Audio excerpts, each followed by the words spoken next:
ফিলিস্তিন জিন্দাবাদ, কাশ্মীর জিন্দাবাদ। আন্তর্জাতিক অঙ্গনের সব থেকে তাজা আপডেট সংবাদ আমাদের হাতে এসেছে। এইবার ইসরায়েলের পুরো আকাশ অবরোধের হুঁশিয়ারি, ক্ষুব্ধ নেতানিয়াহু। আর রক্ষা নাই দখলদার ইহুদিবাদী ইসরায়েলের।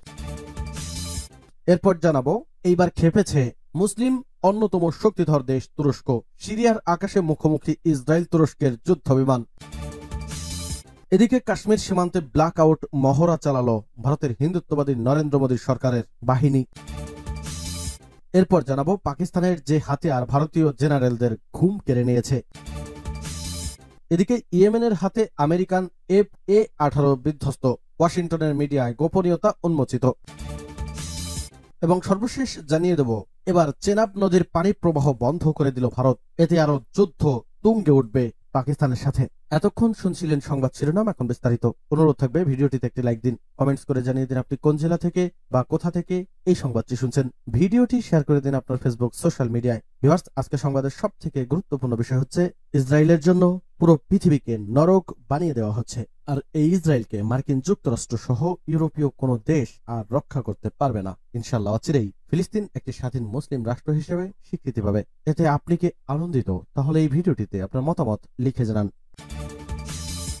ইসরায়েলের পুরো আকাশ অবরোধের হুঁশিয়ারি, ক্ষুব্ধ নেতানিয়াহু। ইয়েমেনের হুতি গোষ্ঠী আনসারুল্লাহ ইসরায়েলের বিরুদ্ধে সম্পূর্ণ আকাশ অবরোধ আরোপের হুমকি দিয়েছে। এর জবাবে ইসরায়েলের প্রধানমন্ত্রী বেনিয়ামিন নেতানিয়াহু হুতিদের বিরুদ্ধে কঠোর পদক্ষেপ নেওয়ার ঘোষণা দিয়েছে। রোববার একটি বিবৃতিতে হুতিদের সামরিক মুখপাত্র ইয়াহিয়া সারি বলেছেন, ইসরায়েল গাজার বিরুদ্ধে আগ্রাসন বাড়ানোর সিদ্ধান্ত নেওয়ায় আমরা ইসরায়েলের বিমানবন্দর, বিশেষ করে বেন গুরিয়ন বিমানবন্দরকে লক্ষ্যবস্তু করব। তিনি আন্তর্জাতিক বিমান সংস্থাগুলোকে ইসরায়েলগামী সব ফ্লাইট বাতিলের আহ্বান জানান, যাতে যাত্রী ও কর্মীদের নিরাপত্তা নিশ্চিত হয়। এই হুঁশিয়ারির কয়েক ঘন্টা আগেই হুতিদের ছোড়া একটি ক্ষেপণাস্ত্র বেন গুরিয়ন বিমানবন্দরের কাছাকাছি আঘাত হানে, যার ফলে কিছু সময়ের জন্য বিমান চলাচল ব্যাহত হয়। আশ্চর্যজনকভাবে ইসরায়েলের হেদ ও যুক্তরাষ্ট্রের থার্ড প্রতিরক্ষা ব্যবস্থা এটি প্রতিহত করতে ব্যর্থ হয়। এদিকে নেতানিয়াহু এক ভিডিও বার্তায় বলেন, আমরা আগেও হুতিদের বিরুদ্ধে অভিযান চালিয়েছি, ভবিষ্যতেও চালাবো। এটা হবে না যে একবার আঘাত করলাম হয়ে গেল, বরং একের পর এক আঘাত হবে। তিনি ইরানকে এই হামলার জন্য দায়ী করে বলেন, তাদের মদতদাতা ইরানকেও সময় ও প্রয়োজনে উপযুক্ত জবাব দেওয়া হবে। এই উত্তেজনার মধ্যে রবিবার সন্ধ্যায় যুক্তরাষ্ট্র ইয়েমেনের রাজধানী সানার দক্ষিণে আল সাদা এলাকায় রাস ইসা বন্দর ও হেদাইদা প্রদেশের কামারান দ্বীপে একাধিক বিমান হামলা চালায়। হুথি ঘনিষ্ঠ আল মাসিরা টিভি তথ্যমতে এই হামলাগুলোর ফলে এখনো পর্যন্ত কোনো প্রাণহানির খবর পাওয়া যায়নি। সিরিয়ার আকাশে মুখোমুখি ইসরায়েল তুরস্কের যুদ্ধ বিমান। দামেস্কের প্রেসিডেন্ট প্রাসাদের কাছে গেল বৃহস্পতিবার রাতে ইসরায়েলি হামলার সময় ইসরায়েলি বিমানগুলো যে এলাকায় অভিযান চালাচ্ছিল, সেখানে তুর্কি যুদ্ধ বিমানগুলো নজরদারি ফ্লাইট পরিচালনা করেছে বলে জানা গেছে। রোববার এক প্রতিবেদনে এ খবর জানিয়েছে সংবাদ মাধ্যম জেরুজালেম পোস্ট। প্রতিবেদনের অনুসারে তুর্কি F-16 যুদ্ধ বিমানগুলো ইসরায়েলি যুদ্ধ বিমানগুলোকে সতর্কীকরণ সংকেত পাঠিয়েছিল।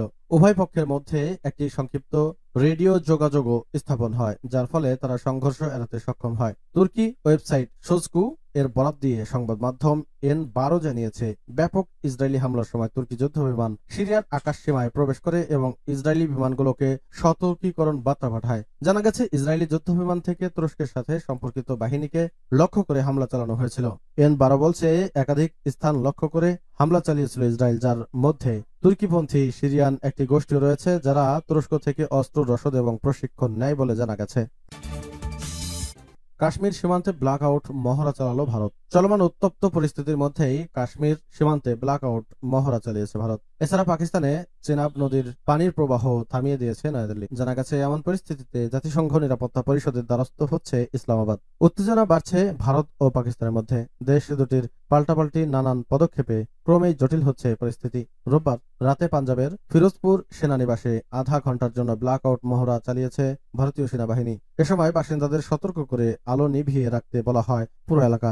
যুদ্ধকালীন সময়ে ব্ল্যাক আউট পদ্ধতি বাস্তবায়নে প্রস্তুতি ও কার্যকারিতা নিশ্চিত করাই এই মহড়ার লক্ষ্য বলে জানিয়েছে ভারতীয় সেনাবাহিনী। এদিকে বাগলিহার বাঁধের মাধ্যমে পাকিস্তানে চেনাব নদীর পানি প্রবাহ কমিয়ে দিয়েছে ভারত। জানা গেছে, একইভাবে কিষানগঙ্গা বাঁধের মাধ্যমে ঝিলম নদীর পানি প্রবাহ নিয়ন্ত্রণের পরিকল্পনা করছে নয়াদিল্লি। পাকিস্তানের পররাষ্ট্র মন্ত্রণালয় জানায়, ভারতের সামরিক উস্কানি, হামলার পর বক্তব্য ও সিন্ধু চুক্তি লঙ্ঘন সবই নিরাপত্তা পরিষদের আলোচনার টেবিলে তোলা হবে। গেল 22 এপ্রিল পহেলগামে বন্দুক হামলায় 26 জন নিহত হওয়ার প্রেক্ষাপটে পাকিস্তানকে দায় চাপায় ভারত। তবে অভিযোগ অস্বীকার করে নিরপেক্ষ তদন্তের দাবি জানিয়েছে ইসলামাবাদ।